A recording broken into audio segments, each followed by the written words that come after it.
Vamos então ao vivo com o nosso entrevistado, enquanto nós acompanhamos essas imagens, para que nós possamos aqui, para nos ajudar a entender esse acidente diante daquilo que nós vimos de imagens e das informações que nós temos, para ajudar a entender o acidente, a gente conversa agora com Enio Beal Júnior, que é piloto e coronel da reserva.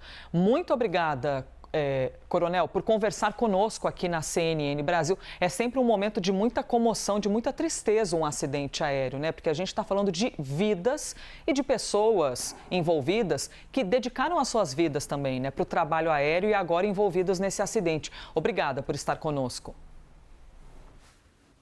Bom dia, Elisa. Bom dia, Américo. Bom dia aos telespectadores. E gostaria já de expressar os meus sentimentos a todos aqueles que faleceram aí nesse acidente. Pois é, muito triste esse momento. Breaking news aqui na CNN Brasil. Nós vamos conversando com o nosso entrevistado e também acompanhando as imagens ao vivo que chegam da nossa redação nos Estados Unidos. Primeira pergunta a lhe fazer é para a gente compreender o que é esse espaço aéreo na região de Washington. Porque qualquer espaço aéreo é controlado. O tráfego aéreo é visto em detalhes. Quando a gente fala de um dos locais mais seguros do planeta, porque é a região da Casa Branca, é a região do Pentágono, isso é comum também para vocês que chame a atenção a ver um acidente? Porque a gente que não é especialista pensa, puxa vida, é um dos locais mais seguros do planeta. Imaginamos que o controle aéreo seja também amplamente feito. De que maneira essa informação, que interpretação o senhor nos traz sobre isso? Como o Américo já comentou, essa área é uma área bastante congestionada, por conta de regiões sobre as quais você não pode sobrevoar, que, por exemplo, o Pentágono, a Casa Branca, existem áreas restritas, áreas proibidas, áreas sobre as quais o voo é proibido. Então, isso já torna a aproximação um pouco mais difícil. Além disso, é uma área bastante congestionada e o tipo de aproximação também que foi feito pela aeronave também nos traz algumas, eu não diria preocupações, mas algumas informações que certamente serão consideradas pelos especialistas. Eu vou tentar resumir de uma maneira bem simples, até para evitar o ruído, que é algo que impacta bastante os moradores da região ou de qualquer região de um aeroporto. A aproximação para essa pista, por parte do avião, era, vamos dizer assim, como se fosse no sentido sul-norte. Só que a pista que ele iria pousar, ela é defasada em cerca de 30 graus com essa rota que ele vem para aproximação. Então, ele vem sobre o rio Potomac, justamente para diminuir o ruído, o impacto do ruído naquela região, e precisa fazer uma manobra que se chama manobra de circular, ou seja, ele tem que se desviar um pouco para a direita para depois voltar a curva para a esquerda e pousar nessa pista que é aproximadamente 30 graus defasada com o rumo que ele está vindo na aproximação. Qual o impacto disso? É mais uma preocupação para o piloto naquele momento da aproximação, que é um dos momentos cruciais para o voo em si.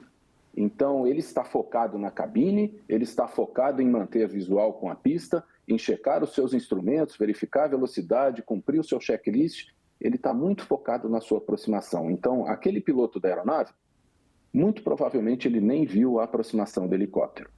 E há uns outros aspectos que a gente pode comentar em seguida, como, por exemplo, a parte de consciência situacional, que nos parece que é um local que usa duas frequências da torre, né, para a torre. Então, o helicóptero estaria numa frequência e o avião em outra.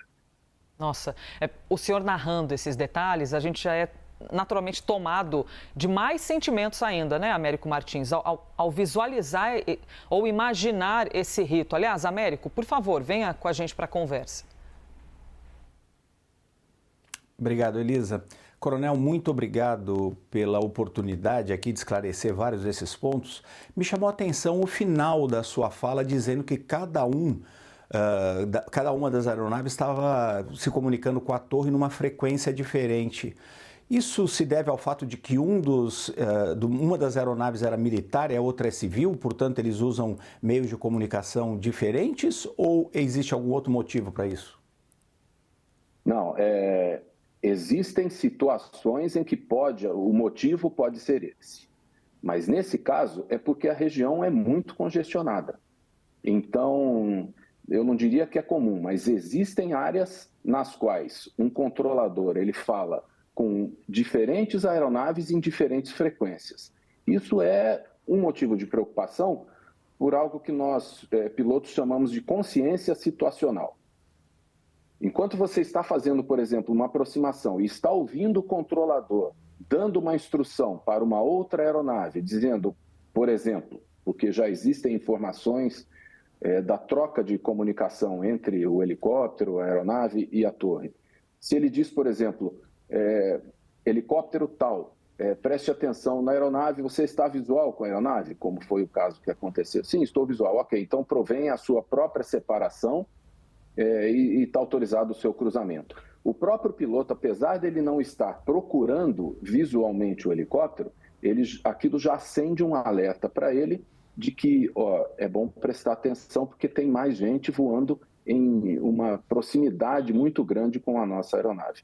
E nos parece, preliminarmente, que eles estavam operando em 2 frequências, o que não é algo tão incomum. Não é tão incomum ocorrer isso, coronel, de operarem em frequências diferentes? Eu diria que existem diferentes tipos de controle de tráfego. A gente pode pensar que é tudo igual, né? Uhum. Mas existe o controle da torre e aquilo vai se expandindo para áreas maiores. Principalmente em regiões muito grandes, você muitas vezes tem mais de uma frequência de operação, justamente porque um avião pode estar em uma... Vamos usar, por exemplo, para trazer uma comparação. No estado do Amazonas, que é um estado gigantesco, pode ser que o controlador precise usar uma frequência com um avião que está no sul do estado e uma outra frequência que está com um avião que está no nordeste do estado, ou na mesma região de controle dele. Numa torre não é muito comum, mas eventualmente acontece. E pode causar esse tipo de problema, né? Que é o que eu comentei, que é o que nós chamamos de afetar a nossa consciência situacional. Nós temos, inclusive, as aeronaves envolvidas no acidente, a imagem dos modelos dessas aeronaves e uma explicação, inclusive, na arte que vai aparecer para vocês. Pronto, tá aí, para que nós possamos, inclusive, na sequência, ouvir o coronel. Do lado esquerdo aparece o helicóptero com todo o nome do helicóptero, Sikorsky UH-60, da linha Black Hawk. Ele é um modelo específico para atividade militar. E quando a gente pensa, quantas pessoas podem ser transportadas? Até 12 pessoas. E existem mais de 5.000 iguais a ele sendo usados pelo governo dos Estados Unidos e também em outros 35 países. Do lado direito, você tem um avião que era da Canadair, um Jet 700. Ele foi criado no Canadá para voos comerciais. Quantidade de pessoas que podem estar a bordo pode transportar até 78 pessoas ao todo, incluindo os tripulantes.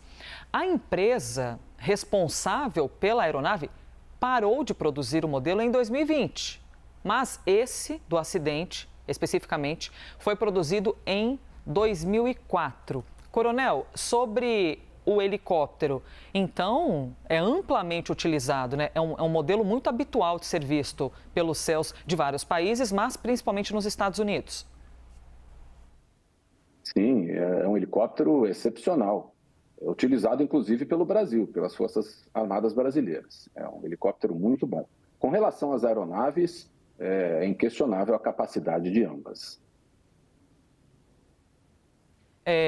Sobre ainda... Aliás, Américo Martins, por favor.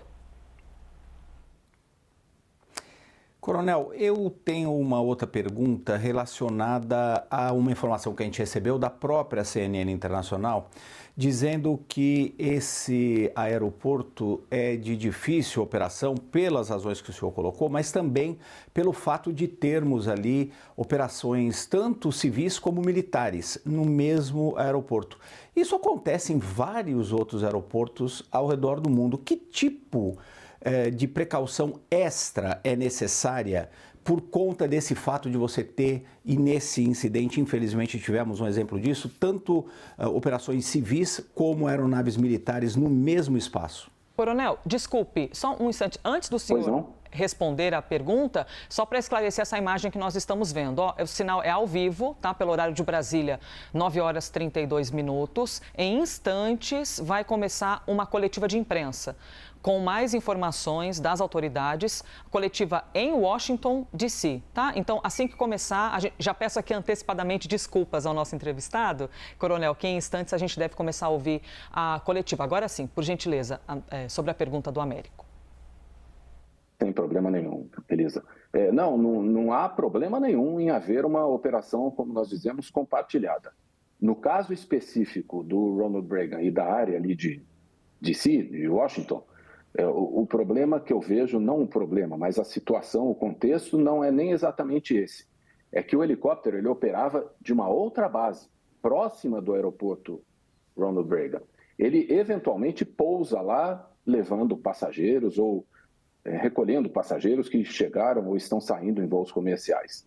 Mas me parece que a operação, e era, tudo indica, um voo de treinamento, tinha partido de um outro aeroporto, de um outro heliponto, de uma base aérea conjunta.